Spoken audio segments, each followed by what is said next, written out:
কেরালার থাঞ্জাভুর ডিস্ট্রিক্টে অবস্থিত একটি টেম্পল, একটি মন্দির যার নাম বৃদ্ধেশ্বর টেম্পল। এটি 1000 বছর পুরনো একটি শিব মন্দির, আর এটি ঘিরে আছে কিছু অদ্ভুত মিস্ট্রি। প্রথম, এই মন্দিরের কোনো ফাউন্ডেশন নেই, এটি তৈরি হয়েছে মাটির উপরে, ঠিক মাটি থেকেই। দ্বিতীয়, এই মন্দিরটি তৈরি করার জন্য ইউজ হয়েছে গ্রানাইট পাথর। খুব অল্প সংখ্যক গ্রানাইট পাথর নয়, 1,30,000 টন গ্রানাইট পাথর। কিন্তু দেখা যায় এই জায়গার আশেপাশে সেরকম গ্রানাইট পাথর পাওয়ার জায়গার কোনো অস্তিত্ব নেই। 15 স্টোরিজ এই উঁচু মন্দিরটি তৈরি করা হয়েছে একটি পাথরের উপর পাথর ঠিক পাজলের আকৃতিতে রাখার সাহায্যে।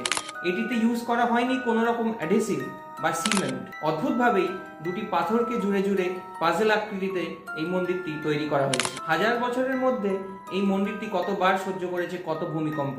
রিসেন্ট টাইমসে দেখা যায় 5-6 বার ভূমিকম্প এবং সুনামির তীব্রতাও এই মন্দিরটি সহ্য করেছে। এর থেকেও অদ্ভুত সেটা হচ্ছে এই মন্দিরের ওপর আছে একটি 8 কেজির পাথর। সেই পাথরটি কিভাবে বা তোলা হলো 1000 বছর আগে। কি অদ্ভুত, তাই না?